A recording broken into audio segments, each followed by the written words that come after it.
বার দোয়ায় সন্তান ওলি হয়, মার দোয়ায় সন্তান জালিম হয়। মার বদদোয়ায় কেমনে কেমনে বাইজিদ বুস্তামির কথা তো আপনারা জানেন। ছোট্ট বয়স মা যখন করে ভিতরে ঘুমাইতে গেলেন রে বাবা, ডাক দিয়া বলে বাইজি বাবা জানাটা একটু বন্ধ কইরা দে। যে কথা বলেছি রে বাইজি বলল বাবা জানাটা বন্ধ কইরা দাও, আর আমাকে এক গ্লাস পানি দাও, আমি এক গ্লাস পানি খাইবো।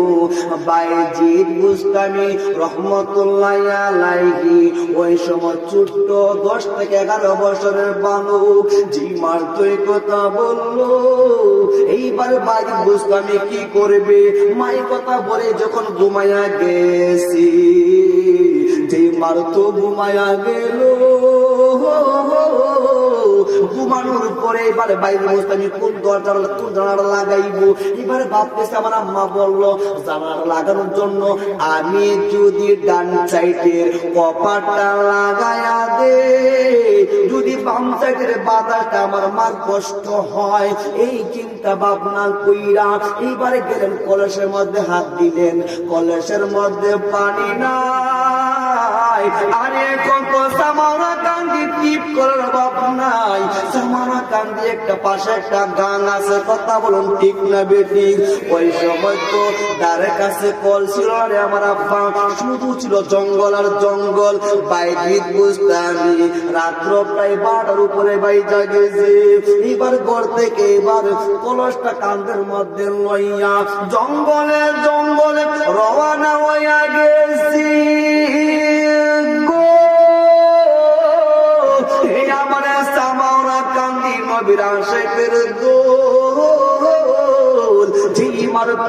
হাঁটতে হাঁটতে গেল, চতুর্দিকে বাঘের গর্জন, শিয়ালের ডাক শোনা যায়। তারপরও বাচ্চারা বই পাইল না, মাকে পানি খাওয়াইতে হইব। মার কথা চিন্তা করে নদীতে গিয়া এক কলস পানি লইয়া কাঁধে নিয়ে আসলো ঘরের ভিতরে। আইসা দেখে মা এখনো সজাগ হয় নাই। একটা গ্লাসের মধ্যে পানি ভরলেন বাবা, পানি বইরা গ্লাসের মধ্যে পানি লইয়া মার কদমে মার পায়ের নিচে দাঁড়াইয়া রইল।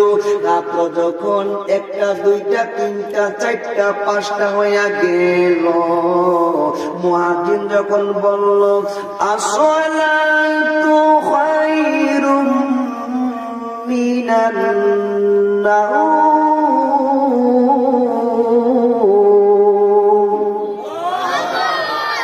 যেখানে ভাবে কানের মধ্যে মার কানে শব্দ আসল, মার চোখের ঘুমটা ভাঙা গেছে। চোখের ঘুম যে মারতো বাংলো, ঠ্যাংটা একটু নাড়া দিল। নাড়া দেওয়ার সাথে সাথে মা ঠ্যাংয়ের সাথে সন্তান যখন একটু গোসা খাইল, মা পয়সা গেল। ডাক দিয়া বলে বাইজি, ও বাইজি তুমি এখানে কি করো? ডাক দিয়া বলে ও আমার আম্মা গো, ও দুঃখিনী মা, তুমি তো বলছিলা ঘরে জ্বালানা বন্ধ করার জন্য, কোন কপারটা বন্ধ আপনি বলেন নাই। অনেকক্ষণ আমি দরজা জানালার মধ্যে দাঁড়াইয়াছিলাম, পানির জন্য গেলাম, পানি দেখলাম কলসের মধ্যে নাই। ওই কলস দিয়ে আমি অনেক দূর থেকে পানি নিয়ে আসলাম, গাং থেকে নদী থেকে পানি এনে দিকে, তারপরে আপনি ঘুমে আপনার আমি ডাক দেই নাই। ও মা তোমার কেমনে আমি ডাক দিব? ঘুমের মধ্যে ডাক দিলে যদি তুমি ঘুমের আরামের ঘুমটা ভাঙা যায় রে মা, তুমি কষ্ট পাইবা। আর তুমি যদি কষ্ট পাও, তুমি যদি বদদুয়া দেও, আল্লাহ আমার জীবনটাকে ধ্বংস কইরা দিব। জোরে জোরে বলুন আল্লাহু আকবার। আমার মা কেন এত দামি জানে না সকলে, আমার বাবা কেন এত দামি জানে না সকলে। জানতো যদি ঘরে তো দেখে কোরআন হাদিস খুলে, একটি হজের সওয়াবে মিলে মাকে একবার দেখিলে, দেখিলে মা কেন এত দামি জানে না সকলে, একটা জবান বন্ধ রাখবেন না, চিৎকার মেরে বলুন না আল্লাহু আকবার। এইবার বাইরে বুস্তামির মা বলতেছে, বাবা তুমি কি এখানে সারা দাঁড়িয়ে ছিলে?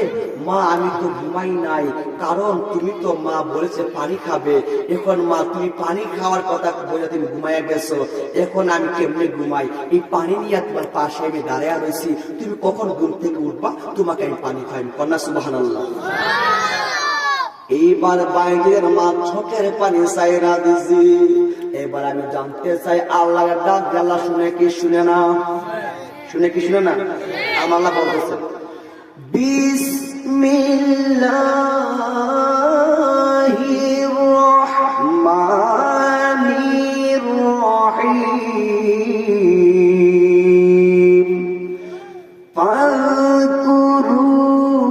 ফাকুরুনি আযকুরুকুম ওয়াশকুরুলি ওয়ালা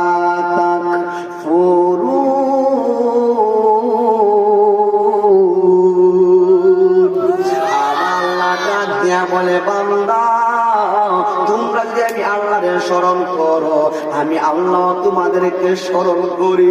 বাইরে বুঝতে আমি মা চোখের পানি পালাই আমার আল্লাহরে স্মরণ করলো, ডাক দিয়া বলে আল্লাহ আমার বাইরে আমার পানি খাওয়ানোর জন্য আমার পাশে দাঁড়ায় ছিল, তুমি আল্লাহর কাছে আমি বাই মুখে একটা দোয়া দিলাম, আমার বাইরেকে অলি কুলের সম্রাট বানায়া দিও। জোরে জোরে বলুন না সুবহানাল্লাহ, উচ্চ আওয়াজে বলুন না ইয়া রাসূলুল্লাহ। মদিনা মদিনা আশিক মুমিনের ঠিকানা, বলো না মদিনা মদিনা আশিক মুমিনের ঠিকানা। দিদার চেয়ে কাঁদো তোমরা, দিদার চেয়ে কাঁদো তোমরা, ও না নবীর দেওয়ানা। মদিনা মদিনা আশিক মুমিনের ঠিকানা, বলো না মদিনা মদিনা মদিনা। মদিনার গান গাইলে, নবীর শান গাইলে কি মনে কষ্ট লাগে? এই জমানের মালিককে আল্লাহ উসিলা কার সৃষ্টি করছে আমাদেরকে? নবীকে সৃষ্টি না করলে কোন সামদুমের সৃষ্টি করত? সমস্ত জাহান সৃষ্টি করত আল্লাহ। আমার নবীকে সৃষ্টি করলেন আর নবীর প্রেমে তামাম সৃষ্টি আল্লাহ সাজাইলেন। কন্যা সুবহানাল্লাহ। আমার আব্বা দিনারি এইবার বাইরে মুস্তাবি কেমন আল্লাহর ওলি হইল শুনুন। জঙ্গলের ভিতরে আল্লাহর ওলি হাঁটতেছে হাঁটতেছে, হঠাৎ কইরা ওই আকাশে গাছের ডালার মধ্যে একটা পাখি ছিল, ওই পাখিটা একটু লেদা মারছে গো, শরীরের মধ্যে পইরা গেল। ওই আল্লাহর ওলি বাইরে মুস্তাবি রহমাতুল্লাহ আলাইহি যেই মাত্র কাপড়ের মধ্যে এই পাখি লেদা দিল, এইভাবে যখন পাখি দিয়ে রাগান্বিত চেহারা তাকাইল, সঙ্গে সঙ্গে পাখিটা জইলা মাটিতে পইরা গেছে গো। আল্লাহর ওলি এবার বলে এখন বুঝলেনি আমার শরীরে তুই যে পেশাব কর, আমার শরীরে তুই পায়খানা করছ, ওই পায়খানা করার কারণে তুই আজকে ধ্বংস হইয়া গেলি। এইবার বাইরে বুঝতে ভাবতেছে হারি আমার তো নামাজ পড়তে হইব, এটাকে তো দইতে হইব, জঙ্গলের ভিতরে পানি পাই কোথায়, কোথায় যেন আমি পানি পাইব। হাঁটতে হাঁটতে রওনা হইয়া গেল, খুঁজতে খুঁজতে জঙ্গলের ভিতরে ছোট্ট একটা ঘর দেখা যায়, ওই ঘরের ভিতরে ওই ঘরের সামনে গেল। এইবার বাইরে বুঝতে আমি ঘরের দরজায় দাঁড়ায় এবার ভাবতেছে এখানে টিপকল দেখা যায়, ওইখান থেকে তোরা দেওয়া যাইব, যেই মাত্র টিপকলা যাতা দিব। এইবার বাইরে বুঝতে ভাবতেছে এটা তো আমার কল নাই রে, এই কল থেকে যদি আমি পানি নিয়ে নেই, ওই মালিক যদি আমার পানির দাবি না ছাড়ে, আমি আল্লাহর দরবারে কি জবাব দেব? আমরা বর্তমানে দেখবেন বড় ক্ষেত করে, ইরি ক্ষেত করে করে না, মেশিনকে পানি তুলে না, খেতে পানি লাগে না, গিয়া দেখছে বেড়ার ক্ষেত শুকাইয়া রয়েছে, আর এই বেড়া গিয়া রাত্রে বেলা অন্ধকারে গিয়া ঠ্যাংটা গিয়া পাড়া মাইরা গিয়া বেড়া খেতে বাঁচিয়ে দিছে, আর হে ক্ষেত্রে পানি গিয়া বেড়া খেতে পড়ছে। এরকম অনা, এটা কি সুর? এটা কি সুর? পানি চুর। কি সুর? পানি সুর। পানি সুর। আসা না পানি সুর? আপনার এলাকা মানুষ আমার মনে করেন নাই, আমার ওখানে আছে পানি সুর আসেনি? সোজা সাবধান শুনেন, আপনার ক্ষেতের ফসল হারাম হয়ে যাবে, হারাম। অন্য ক্ষেতের পানি আপনি নিবেন, এইবার টেকাটা কিনে আনবে হক, তুমি যদি তুমি কিনা নেও অথবা তুমি কই আনো ছায়া নেও, এটা অন্য বিষয়, ঠিক না? চুরি করে নিবাগা টেকাতে বাচ্চাকে আরেকবার ক্ষেতের পানি দিয়া তুমি ফসল ফলে খাও, এটা তুমি কি খাইলা? 1 নম্বরে হারাম, ঠিক না বেঠি? এ আমার যুবক বাইরারি, আল্লাহর ওলি হওয়া তো সাধারণ ব্যাপার নয় রে। আল্লাহর ওলি বাইরে বসে মার দোয়ারে কত বড় ওলি হইল, এই কথাটা বোঝানোর জন্য আপনাদেরকে এই ঘটনাটা আমি আনলাম, আপনারা সকলে জানেন। এইবার বাইরে বুঝতে আমি কি বলে যাতা দিবে রে, মনে মনে এবার সংকল্প বাঁধল, না না, যেহেতু ঘর আছে মানুষ আছে, আমি একটু মানুষের কাছ থেকে অনুমতি লইয়া আমি কল থেকে আমি পানি দিয়ে আমি এই ময়লাটা আমি পরিষ্কার করবো। ডাক দিয়া বলে বাড়ি থেকেও আছেননি, একবার দিলাম যাওয়া শুনলো না, দ্বিতীয়বার শব্দ করলো বাড়ি থেকেও আছেননি, দ্বিতীয়বার কথা কয় না, আমি ডাক দিয়া বলি ও ঘরের মানুষ, তোমরা কি জানো আমি কে? আমি জানি ঘরের ভিতরে মানুষ আছি, তারপরও তোমরা কেন আমার ডাকে সাড়া দাও না? যেখানে এই কথা বললো ওই কথা একজন মহিলা ডাক দিয়া বলে, ও বাইজিরি জুড়ে চিৎকার দিস না রে, এইটা কিন্তু পাখি মারা না, জুড়ে জুড়ে বলুন না সুবহানাল্লাহ, উচ্চ আওয়াজে বলুন না ইয়া রাসূলুল্লাহ, ইয়া রাসূলুল্লাহ, ইয়া হাবিবাল্লাহ, ইয়া রাসূলুল্লাহ, তুমি জীবন তুমি মরণ, আদার গরে নবী তুমি আপন, তুমি জীবন তুমি মরণ, আদার গরে নবী তুমি আপন, তুমি মোদের পাড়ের তরি, তুমি মোদের পাড়ের তরি, তুমি নিদানি তোরানেওয়ালা, ইয়া রাসূলুল্লাহ, ইয়া হাবিবাল্লাহ, ইয়া রাসূলুল্লাহ। একটি জবান বন্ধ রাখবেন না, চিৎকার মেরে বলুন আল্লাহু আকবার। এইবার বাইরে বুঝতামি রহমাতুল্লাহর চক্ষুটা বড় বড় হইয়া গেছে, বাইরে বুঝতাম জঙ্গলের ভিতরে আমি একলা ছিলাম, আমার তো মহিলাটা দেখে নাই, অনেক দূর থেকে আমি হাঁটতে হাঁটতে মহিলার বাড়িতে আসলাম, ওই মহিলার দরজাটা লাগাই, আমার কেমনে দেখলো যে পাখি লেদা দিয়েছে, এখন বাইরে বুঝতে পারি এবার গরম থেকে গরম হয়ে গেছে, এইবারে বলে মা ও মা আমার বিয়াদেরই ভুলে গেছে, আমাকে ক্ষমা করে দাও, আমি আপনার কাছে জানতে চাই রে, ও মা আমি তো জঙ্গলের ভিতরে একা ছিলাম, কেমনে আপনি আমার দেখলেন যে পাখি লেদা দিল, আমার নাম যে বাইরে আপনি জানেন কেমনে গো মা? এইবার এই বাইরে বুঝতে আমি ডাক দিয়া বলে মারি, কিভাবে জানলেন এমন কি আমল আপনার আছে যেইভাবে আপনি আমাদের গোপন কথাটা আপনি জানলেন? এইবার মহিলা বলে ও বাইজিরি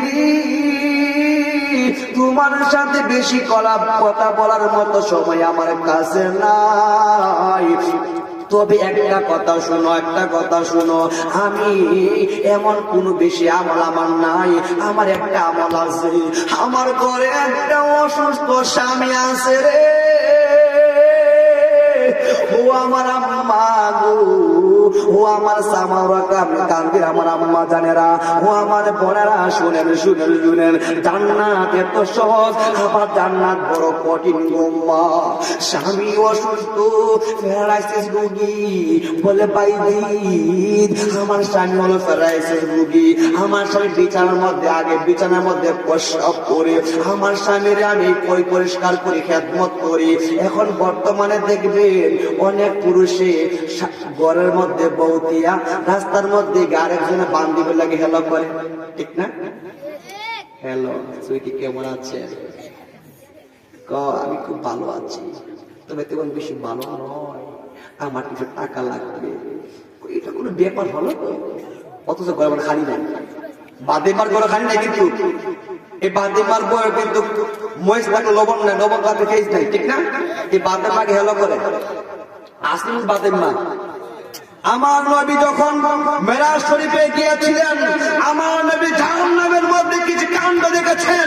ওই সকল পুরুষ, যেই সকল পুরুষ তার স্ত্রীকে ধরে রেখে পর মহিলার সাথে জিনায় লিপ্ত থাকবে, কথায় লিপ্ত থাকবে, ওই মহিলা, ওই পুরুষকে এবং ওই নারীকে আল্লাহ তাআলা ডাইরেক্ট জাহান্নামে জ্বলাইবেন। বলেন আউযুবিল্লাহ।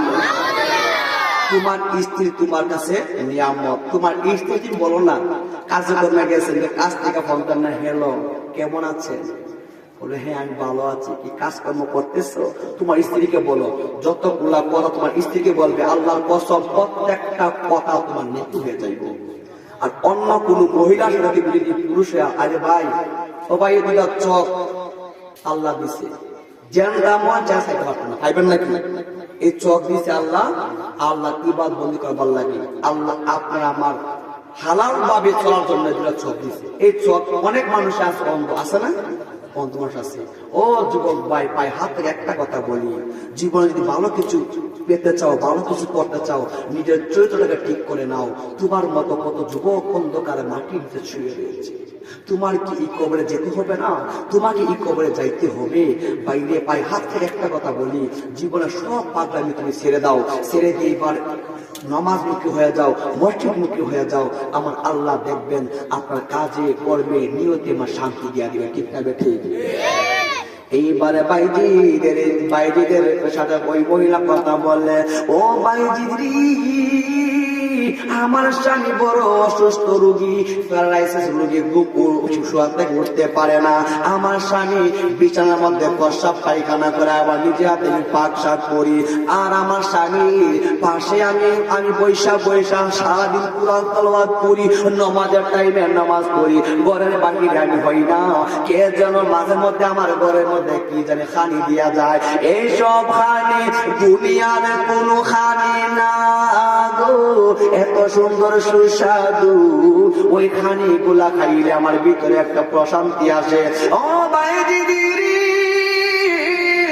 ওই ঘর থেকে পয়সা আমি দুঃখিনী হাজার হাজার মাইল দেখতে পাই। জুড়ে জুড়ে বলে সুবহানাল্লাহ।